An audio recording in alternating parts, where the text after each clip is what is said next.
Welcome to the first rapid tiebreak between Bogan Daniel Deac and Nihal Sarin, two amazing talents in the world of chess. Both their classical games ended in draws, so here we are. Rapid game, e4 by Deac, and now Nihal plays his Karo Khan. He plays c6, knight to f3, d5. We are looking at 25 minutes plus 10 seconds increment here. Knight to c3, this is known as the two knights against the Karo Khan, and Nihal goes for d takes e4, knight takes e4, knight f6 and queen e2. Interesting move by Deac. If you play here, knight d6 is a mate, so don't fall for that. Nihal goes knight a6. Now this looks like a weird move, but Nihal has played it before against MVL in an online game. c3 played by Deac here. He plays it very solid, and now Nihal takes here, queen takes, and plays his queen to d5. It seems to be some kind of his preparation. Also notice, if you take and take this, yes, you give black doubled pawns, but black also has two strong bishops, and so in this position Deac does not exchange. He goes queen e3, and he's telling Nihal that maybe now I would like to take this. So Nihal plays his knight back to c7. One of the good things about this opening system that Nihal has chosen is that his bishop is open, but one of the drawbacks is that his queen has developed too soon and his knight is slightly weirdly placed on c7. Let's see how Nihal deals with all of this. He first puts his bishop on f5, which is a useful move because whenever his queen gets kicked off with c4, he can come queen e4. Bishop e2 played here. And now Nihal has to get his other bishop into the game. He goes e6. A logical move, getting his other bishop out in the game. Deac can actually play here c4. And the point is, if Nihal went queen e4, then there's queen b3. And also if you gave a check, king f1, queen e4, there is queen b3. This would have been a great idea. But he castled, and Nihal now goes bishop to e7. Now he plays c4. Very interesting. So he tells Nihal that I'm ready to sort of attack you. But the problem is, when Nihal goes queen to e4 next, he cannot move his queen to b3, which is the desirable move, because now queen takes e2 is hanging. Although the variation still can continue with queen takes b7, but this is fine for black. So he goes rook to d1.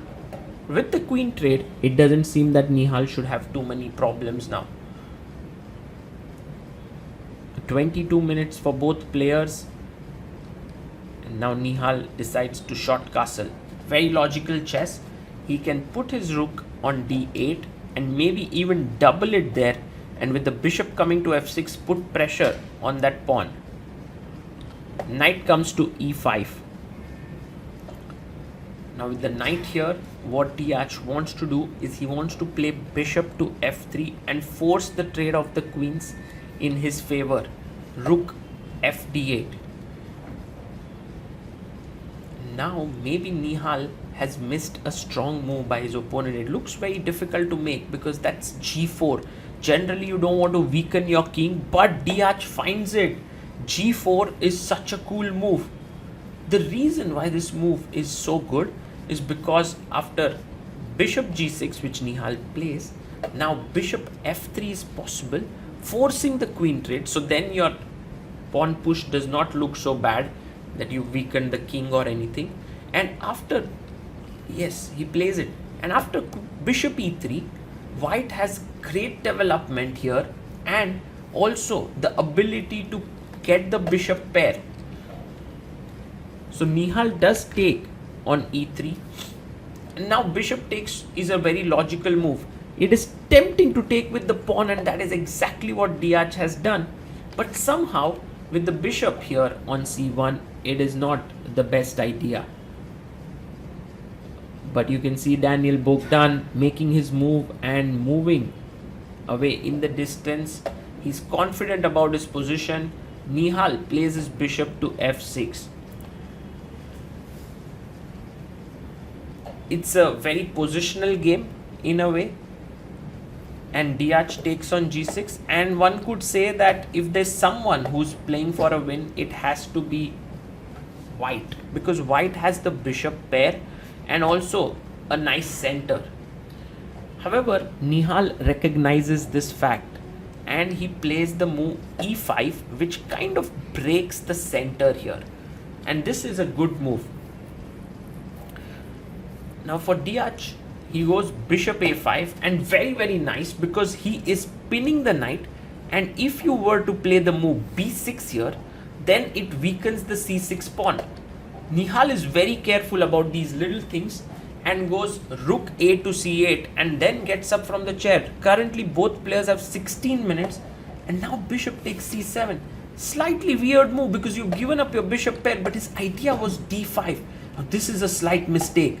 D takes e5 would have been a better move and led to an equality, but Nihal's move e4, what a move this is, sacrificing a pawn to open up his bishop, and now he can take on b2, but it's actually more accurate to play rook e8, inserting this move. He finds it, rook e8 played, because later on when d takes c6 happens, the rooks won't get traded, and it's useful to have a rook on the board, bishop f3, because white's position has more weaknesses. Deac leaves his bishop finally, bishop f3, and now of course you don't want to take this pawn, because after king f2 white is doing fine. Nihal picks the b2 pawn and he tells his opponent that you still have a weakness here. Now bishop a3 could move, the bishop can actually sit here and put pressure on the c5 pawn. These are the little edges with which Nihal loves to play. Rook to b3 played, and now the bishop comes to c5. It's an opposite colored bishop position, so clearly it's still closer to a draw. Rook d3 played, defending here, but now Nihal's next move is absolute genius.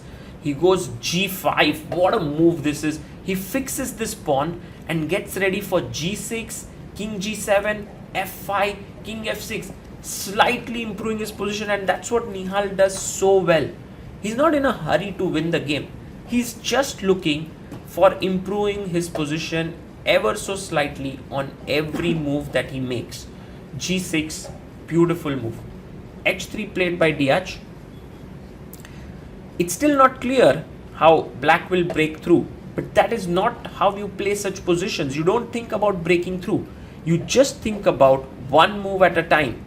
Rook c3, you can see that Deac is actually run out of ideas in the position, and so is making some moves which are just waiting in nature. Meanwhile, Nihal is improving his position. You can see he's got his pawns up, and now he can bring his king forward. Now, it's very important to be patient here, to ask Nihal, what are you going to do? I will wait with rook c3. But you can see that Deac is getting a little shaky there. And that's what happens with youngsters. They can attack well, but defense is not very easy. He goes rook d1, and in fact, he's saying to Nihal, if you take here with the rook, then I'll take, and push my pawn and take here and come with a check. But Nihal is very smart. He first takes on d5, and you must take with the rook. But he takes with the pawn. This is again a mistake. And he's still hoping that Nihal would take on e3 so that he can push d6, but Nihal says, sorry my friend, nothing of that sort is happening. A beautiful positional move, blocking the pawn, and now even though black is not materially ahead, he's just positionally very superior. Rook at 7, trying to put pressure on h3 with his rooks. So the things working out for black are e3 is weak, h3 is weak, queen side majority here. G takes on f5 played by Deac, and now Nihal takes back. G takes f5. To all the people who ever thought that opposite colored bishops are drawish in nature, you can look at the games of Anatoly Karpov. He wins such amazing games with opposite colored bishops. But Nihal is like the modern age Karpov. He's playing so calmly, and I love this next move because he had gone to h7. Now the problem was, if he had gone here, there was bishop e4 pinning here, and so Nihal says, I agree that my last idea wasn't that great, and he's ready to change. f4 played. Now he's managed to sort of block these pawns, and the rook is here. Get the rook out, get the king in. Bishop goes back, and now Nihal can just move his rook away, bring his king in. Again, not thinking about the win, but just step by step improving his position. That's what he ought to be doing. He brings his rook back, and as we planned, making way for the king to enter. Deac down to 2 minutes. Nihal has 4 minutes on the clock. Rook b2. That's the thing, when you face Nihal Sarin, you don't even know when the game starts to get critical. From a very minuscule edge, now we have reached a position where it's become so dangerous for white this position. Bishop g4, he's trying to prevent rook c8. Also, he's hoping that Nihal takes this pawn so that rook e2, he can win material. Of course, Nihal saves his rook here. Rook b3 played. Again, king takes e4 is possible, but this is not a move that Karpov or Nihal would ever make. Rook c4, this is a weakness, and you don't want to win it so soon. Now bishop f5, he saves the pawn, but what Nihal can do is he can get his other rook. Also notice how he's playing on the dark squares. Rook ec7 played. He's doubled his rook. Rook goes to f3, and now maybe you can go rook c2, bring the other rook to c4 and play bishop c5. He plays it. Rook c2 on the board, and Deac only has 13 seconds. They trade. Rook goes back. You can go into an opposite colored bishop position, but it could be closer to a draw. So Nihal keeps the rooks for the time being. Rook f3 played by Deac. He started to make his moves quickly in order to gain those precious 10-second increments.